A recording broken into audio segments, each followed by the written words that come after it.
Welcome to Life Workshop, where we discuss the forgotten basics.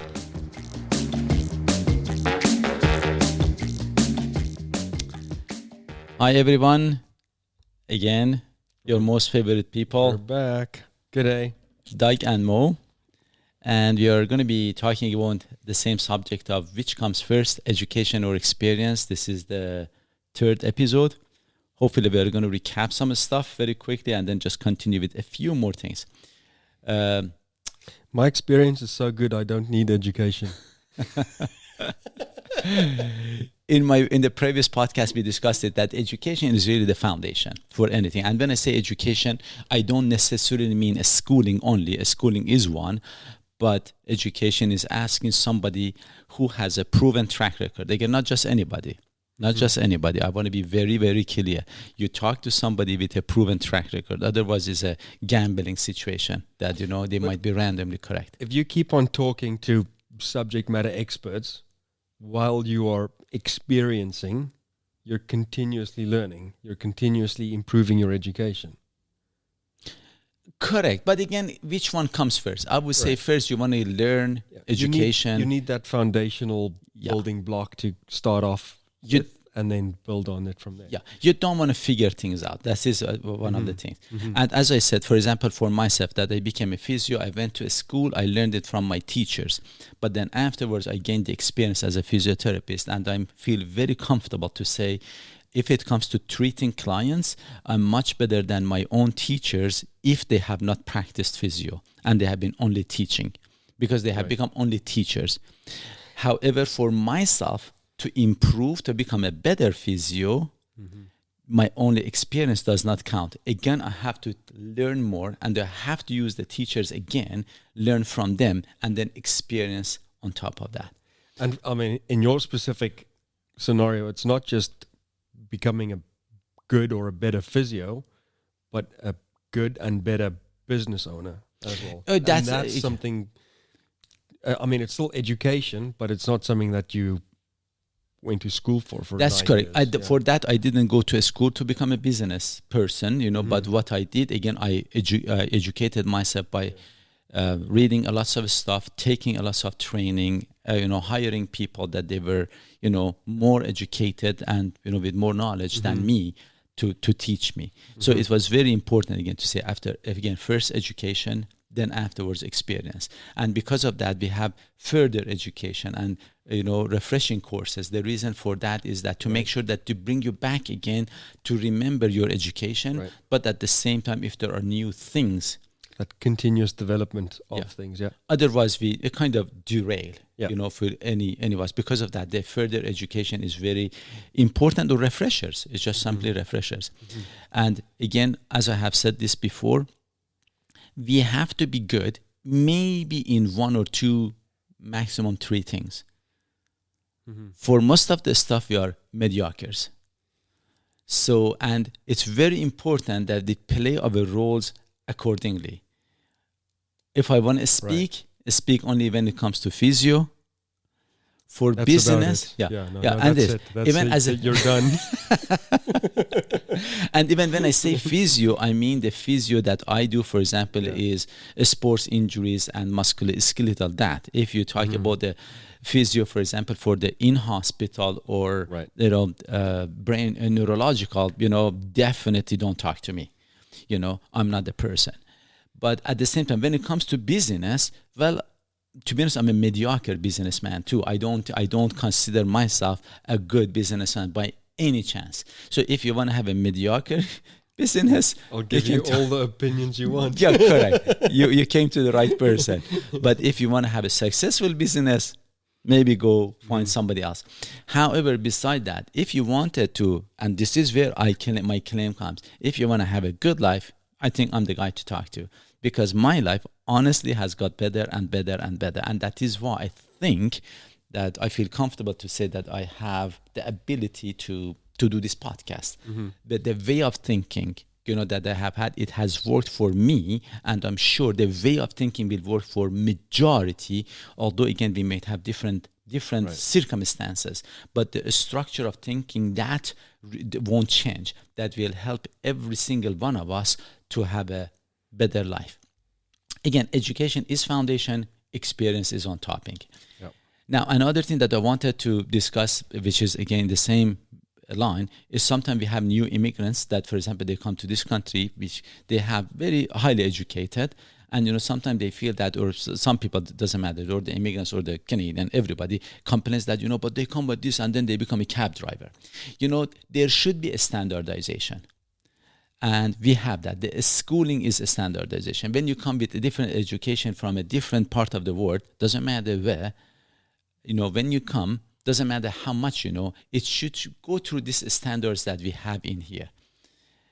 And you're as strong as your weakest thing. You might be really good at something, but if you're weak at one part, you might fail the exam and you may never ever pass. So, and if we didn't have this standardization, then it would become a mishmash. It's a free-for-all, yeah. Yeah, and that wouldn't work. Yeah. And I'm not saying necessarily works every time, every case scenario. Sometimes during this kind of scenarios, we lose some really good, talented people. But in the big picture, yes, it does work. In the big picture, again, education, as I said earlier, is a mass production. Right. But at times kills the creativity. At times it does that. We are some of the students that may have, let's say, autism or some other thing that they are pretty good at, let's say, becoming a genius, but simply during the schooling system, they get crushed. Yep. Yep. And if we could figure those things out, that would be awesome. But again, it doesn't mean that the schooling is bad. The schooling is a structure. Yeah. If you don't take out the exceptional cases, but overall, schooling that's your foundation. It's where you start. Schooling and education, basically. I want to be clear that when I say education, I don't mean just schooling. I mean just ask, don't figure it out as much as possible. And then when you ask, you have a better start. Then afterwards, you can, build on it on your own. Now, for some of the stuff, though, for example, there is some way to ask. For example, if you want to become a welder, there are ways of, for example, that they say the welding of this type is better than the other because they can measure it. That, for example, if you do it this way, it's a stronger versus, let's say, the other way. But for some of the stuff, we don't have a proper way of measuring. For example, one of the bigger companies in here, 2 years ago, they had a big strike between the union workers, the workers and the management. Yeah. And it became a massive thing.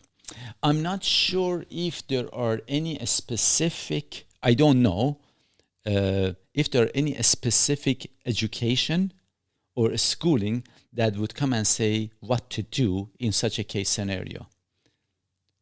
I don't know about that. Yeah. Then what would you do? Normally, I have this principle that I use. For the things that we know, for example, as I said, welding, you just go ask how the welding is done, is proven track record, it's a mathematical thing they tell you. But for some of the stuff that we don't have a rule, normally I follow this principle. I say, I don't kiss ass because I need it. I don't kick ass because I can. I do it because it's right. So my principle is not really to please somebody or because I can bully somebody to bully them. My principle is that I do it because I think it's right. Do I get it right every time? Absolutely not. But I have to do something. My core value is to do it the right way. That's all it is. Yep. And I might get it wrong too. If I do, I apologize, I fix it.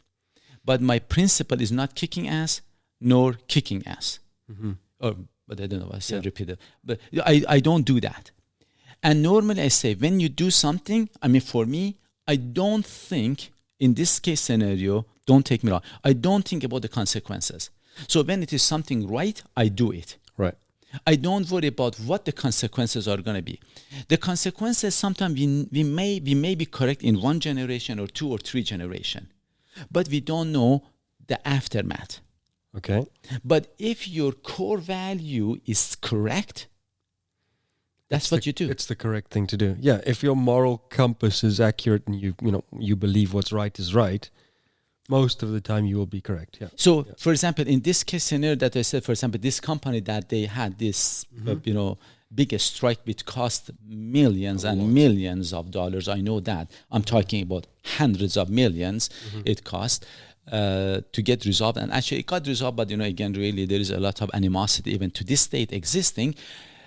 If it was me, I would really try to, to do the same thing. I don't kiss ass because I need to. I don't kick ass because I can. I do it because it's right. I would try to get the both parties to be more realistic. I said because this is not something that there are lots of studies done, or at least I'm not aware of. And to best of my knowledge, it's not because the way that it was approached, it was completely. It was a bit of a mess. It was a bit of a mess, yes. And nobody was at the end happy. So again, this is how I look at it. For some of the stuff that there are proven track records, then you do that. For some of the things that we don't have any stats or there is no specific education, then what you do, as I said, I use the principle of do it because it's right. Do it just for that reason, not because you have to, not because you can. And then if you get it wrong, just apologize, fix it, do the best that you can. It's the intent behind it. Yeah. And don't worry about what's going to happen next. I really say that. Don't worry about what. And honestly, I have practiced that. I say personally, I have a very conscious and very clear conscience. Yeah, I really do, and it has worked every time. It has worked. There is another saying that they say sometime. That D students they become the boss of the A students. Yes, but we talk a little bit about this. That at the end of the day, creativity and being entrepreneur is a trait that you have. It's not necessarily something that you go to a school and become it. But when you're an entrepreneur, when you start your practice or you start your business, normally you end up hiring the ones that they have education, not necessarily the business degree. The A students. Yeah. Anyway, I was hoping that this podcast becomes a bit shorter, which I think it did. And I hope again that it was of value, and I would love to hear what you guys have to say, and if you can again discuss it, because one of the best way to learn a subject is to teach it. So if you can go and discuss these things with other friends to see what they have to say, and of course again their opinion don't matter because they're not experts. Mine does. Remember that. But just to create curiosity, that's the whole idea. To create some curiosity, that would be great. Again, life is simple. We make it complicated. Take care all. Goodbye. Yeah, bye now.